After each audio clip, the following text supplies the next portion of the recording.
Hello friends. आज हम बात करेंगे काफ्स में टैगिंग और डिसबर्डिंग के क्या क्या फायदे हैं, कब हमें करनी चाहिए। साथियों, अपने डेयरी फार्म में सभी गायों की जानकारी अपने पास में हो, इसके लिए हमें काफ की टैगिंग जरूर करनी चाहिए। रबर के टैग्स आमतौर पे कान में लगाए जाते हैं, तो वो टैगिंग हमें हर एक पशु की, छोटे से बड़े पशु की करनी चाहिए। जन्म के तुरंत बाद जो छोटे काफ हैं उनको टैगिंग हमें जरूर करनी चाहिए, ताकि भविष्य में हम उनका जो रिकॉर्ड है, उनकी जो जानकारी है, वो अपने पास में रख रख रख सकें। टैगिंग का मतलब काफ को एक नाम देना। हम काफ को एक नंबर के रूप में उसको नाम दे रहे हैं, ताकि कोई भी उससे रिलेटेड जो जानकारी है वो अपने पास में, रिकॉर्ड हमारे पास में रहे। साथियों, रिकॉर्ड कीपिंग डेयरी फार्म में बहुत ही क्रिटिकल है, तो टैग आपको जल्दी से जल्दी लगा देना चाहिए। उसके बाद में हम बात करते हैं डिसबर्डिंग। डिसबर्डिंग का मतलब गायों में जो सींग है या हॉर्न है उसकी ग्रोथ नहीं हो, इसके लिए जो प्रोसीजर किया जाता है उसको हम डिसबर्डिंग बोलते हैं। तो ये प्रोसीजर कब करना चाहिए? ये प्रोसीजर आमतौर पे 10 से 20 दिन के बीच की उम्र में आपको कर देना चाहिए। आप जितना लेट करेंगे, काफ को दर्द ज्यादा महसूस होगा। अब इसके बारे में हम बात करते हैं ये कैसे आप कर सकते हो। आप दो तरीके से डिसबर्डिंग कर सकते हैं। एक है हॉट आयरन मेथड और दूसरा है कॉस्टिक। कॉस्टिक पोटास, आप जहाँ पे जो काफ की हॉर्न की ग्रोथ जहाँ पे शुरू होने के लिए जो बटन स्ट्रक्चर रहती है, जिसको हम बड बोलते हैं या बटन बोलते हैं, वहां पे आप कॉस्टिक पोटास लगाएंगे, तो जो कोशिकाएं हॉर्न की ग्रोथ के लिए रिस्पॉन्सिबल हैं वो डेड हो जाएंगी, और जो हॉर्न है उसकी ग्रोथ नहीं होगी। या फिर आप जो हॉट आयरन मेथड है, कोई भी जो आयरन के लिए एक रोड रहती है उसको आप गर्म करके 10 से 12 बार वहां पे कंटिन्यूअसली टच करेंगे, तो हॉर्न सेल्स की डेथ हो जाएगी और जो हॉर्न की ग्रोथ है वो नहीं हो पाएगी। आपको ध्यान रखना है, आप सही तरीके से जो लोकल एनाल्जेसिया है, लोकल एनेस्थेटिक है, ताकि काफ को ये प्रोसीजर पेनफुल नहीं लगे, वो आप लोकल एनेस्थेटिक जरूर यूज करें, ताकि आप डेयरी फार्म पे वेलफेयर वेलफेयर की जो प्रैक्टिसेस हैं वो अच्छे से फॉलो कर सकें, और ये प्रोसीजर काफ को कोई दूसरी स्ट्रेस की तरफ नहीं लेके जाए। इसके लिए जो लोकल एनेस्थेटिक्स हैं वो अपने को जरूर यूज करने चाहिए। अब साथियों, उसके बाद में जो जरूरी चीज है वो हम बात करेंगे, अपने डेयरी फार्म पे जो हीफर्स हैं उनकी हमें ग्रोथ ट्रैकिंग जरूर करनी चाहिए। उम्र के साथ में आपके डेयरी फार्म पे बच्चिया की कितनी हाइट, कितनी लंबाई, बॉडी वेट और बॉडी कंडीशन स्कोर कितना है, वो आपको जरूर ट्रैक करना चाहिए। एचएफ एनिमल के लिए खास तौर पे अगर हम बात करें, 3 महीने की उम्र में वजन 3 गुना तक हो जाना चाहिए। तो आमतौर पे एचएफ एनिमल के लिए 90 से 110 किलोग्राम वजन 3 महीने की उम्र में हो जाना चाहिए। 6 महीने में 150 से पौने 2 क्विंटल हो जाना चाहिए, 150 किलोग्राम से 175 किलोग्राम। 12 महीने में 270 से 300 किलोग्राम। 15 महीने में 330 से 360 किलोग्राम। और 24 महीने में 520 से 550 किलोग्राम वजन हो जाना चाहिए। अगर कहीं पर भी आपको वजन कम लगता है, तो पर्याप्त खुराक से संबंधित जो इंटरवेंशन है वो आपको करनी चाहिए। हाइट की अगर हम बात करें, 3 महीने में 93 सेंटीमीटर, 6 महीने में 110, 12 महीने में 125, 15 महीने में 131 और 24 महीने में 142 सेंटीमीटर तक जो हाइट है, ऊंचाई है, कद है, वो एचएफ गाय की बछिया का बढ़ना चाहिए। बॉडी कंडीशन स्कोर 1 से 8 के स्केल पे अगर हम बात करें, तो 4.5 से 5.5 के बीच में रहना चाहिए।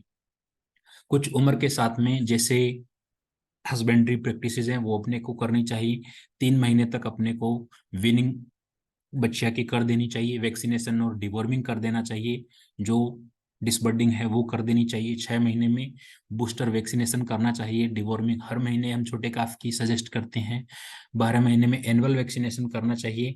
15 महीने के आसपास में काफ की मेटिंग जरूर करवा देनी चाहिए। 15 महीने से आप जो बच्चिया उसको लेट करेंगे तो आपको फाइनेंशियल नुकसान हो सकते हैं। 24 महीने में पहली बार जो बच्चिया है, जो हीफर है, उसका बयान शुरू हो जाना चाहिए, और जो एनुअल वैक्सीनेशन है वो अपने को हर साल प्रैक्टिस करनी चाहिए। अब साथियों, हम बात करते हैं अपने डेयरी फार्म पे जो बच्चियां हैं या हीफर हैं उनको कैसे ग्रुप में डिवाइड करना है। साथियों, आमतौर पे उम्र के हिसाब से हम डेयरी फार्म पे ग्रुपिंग करते हैं, जो कहीं ना कहीं गलत हो सकती है। हमें ग्रुपिंग करनी चाहिए बॉडी वेट के हिसाब से। अगर आप बॉडी वेट के हिसाब से ग्रुपिंग नहीं करेंगे तो जो बड़े हीफर हैं वो छोटे हीफर को प्रॉपर राशन खाने नहीं देंगे, भोजन लेने नहीं देंगे, तो उनका जो बॉडी वेट है वो कम हो जाएगा, बॉडी कंडीशन स्कोर कम हो जाएगा, और ऐसे हीफर्स जीवन भर के लिए कम दूध का उत्पादन करेंगे।